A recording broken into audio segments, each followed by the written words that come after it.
మొదటి దినవృత్తాంతములు గ్రంథము 16వ అధ్యాయము. ఈ ప్రకారము వారు దేవుని మందసమును తీసుకొని వచ్చి దావీదు దాని కొరకు వేయించియున్న గుడారము నడుమను దాని ఉంచి దేవుని సన్నిధిని దహన బలులను సమాధాన బలులను అర్పించిరి.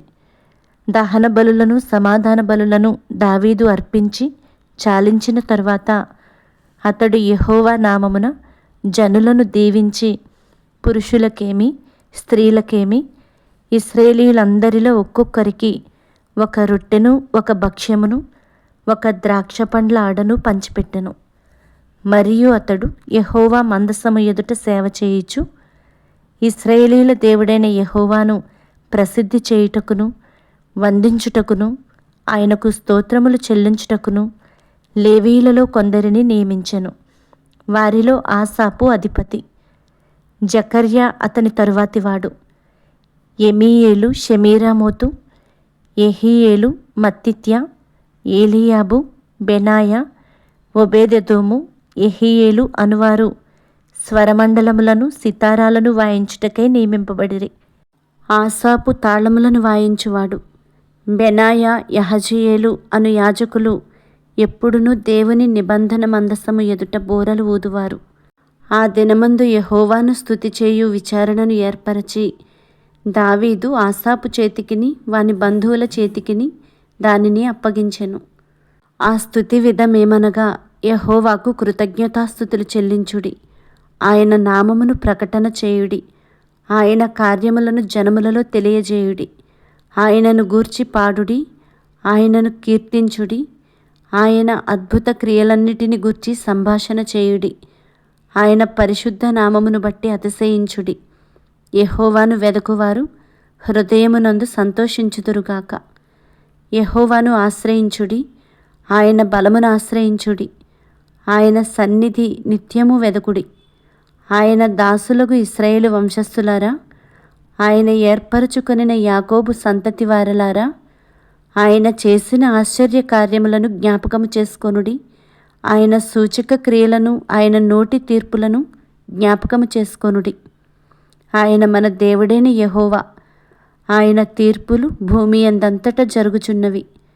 మీ సంఖ్య కొద్దిగాను మీరు స్వల్ప సంఖ్య గల జనులుగాను కనాను దేశములో అన్యులుగాను ఉండగా కొలవబడిన స్వాస్థ్యముగా దాన్ని నీకిచ్చేదనని ఆయన అబ్రహాముతో చేసిన నిబంధనను, ఇస్సాకుతో చేసిన ప్రమాణమును ఏర్పాటును నిత్యము జ్ఞాపకముంచుకొనుడి.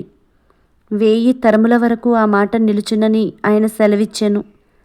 యాకోబునకు కట్టడగాను ఇశ్రాయేలునకు నిత్య నిబంధనగాను ఆయన ఆ మాటను స్థిరపరచియున్నాడు. వారు జనము నుండి జనమునకును రాజ్యము నుండి రాజ్యమునకును తిరుగులాడుచుండగా నేను అభిషేకించిన వారిని ముట్టవలదనియు నా ప్రవక్తలకు కీడు చేయవద్దనియు సెలవిచ్చి ఆయన ఎవరినైనను వారికి హింస చెయ్యనీయలేదు. వారి నిమిత్తము రాజులను గద్దించెను. సర్వభూజనులారా, యెహోవాను సన్నుతించుడి, అనుదినము ఆయన రక్షణను ప్రకటించుడి. అన్యజనులలో ఆయన మహిమను ప్రచురించుడి, సమస్త జనములలో ఆయన ఆశ్చర్య కార్యములను ప్రచురించుడి. యెహోవా మహాఘనత వహించినవాడు, ఆయన బహుగా స్తుతినొందదగినవాడు. సమస్త దేవతల కంటే ఆయన పూజ్యుడు. జనముల దేవతలన్నీయు వట్టి విగ్రహములే. యెహోవా ఆకాశ వైశాల్యమును సృజించినవాడు. ఘనతా ప్రభావములు ఆయన సన్నిధిని ఉన్నవి. బలమును సంతోషమును ఆయన యొద్ద ఉన్నవి. జనముల కుటుంబములారా, యెహోవాకు చెల్లించుడి. మహిమ బలమును యెహోవాకు చెల్లించుడి. యెహోవా నామమునకు తగిన మహిమను ఆయనకు చెల్లించుడి. నైవేద్యములు చేతపుచ్చుకొని ఆయన సన్నిధిని చేరుడి. పరిశుద్ధాలంకారములకు ఆభరణములను ధరించుకొని ఆయన ఎదుట సాగిలపడుడి. భూజనులారా, ఆయన సన్నిధిని వణకుడి. అప్పుడు భూలోకము కదలకుండును, అప్పుడది స్థిరపరచబడును. యెహోవా ఏలుచున్నాడని జనములలో చాటించుడి. ఆకాశములు ఆనందించునుగాక, భూమి సంతోషించునుగాక, సముద్రమును దాని సంపూర్ణతయు ఘోషించునుగాక, పొలములను వాటి యందుండు సర్వమును సంతోషించునుగాక. యెహోవా వేంచేయుచున్నాడు. భూజనులకు తీర్పు తీర్చుటకై యెహోవా వేంచేయుచున్నాడు. వనవృక్షములు ఆయన సన్నిధిని ఉత్సహించును.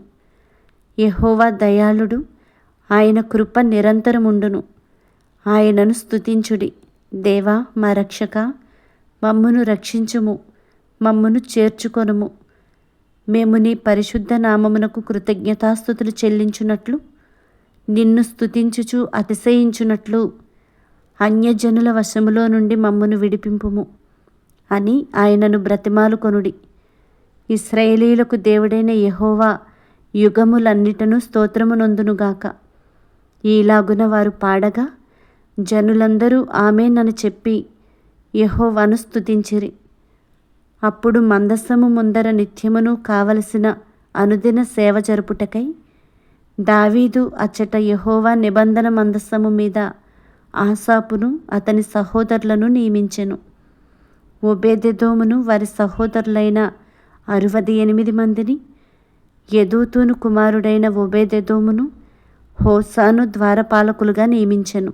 గిబియోనులోని ఉన్నత స్థలముననున్న యెహోవా గుడారము మీదను అచ్చటి బలిపీఠము మీదను యెహోవా ఇశ్రాయేలీయులకు ఆజ్ఞాపించిన ధర్మశాస్త్రమందు వ్రాయబడియున్న ప్రకారము ఉదయాస్తమయములయందు అనుదినమున నిత్యమైన దహనబలిని ఆయనకు అర్పించుటకై అచ్చట అతడు యాజకుడైన సాదోకును అతని సహోదరులైన యాజకులను నియమించెను.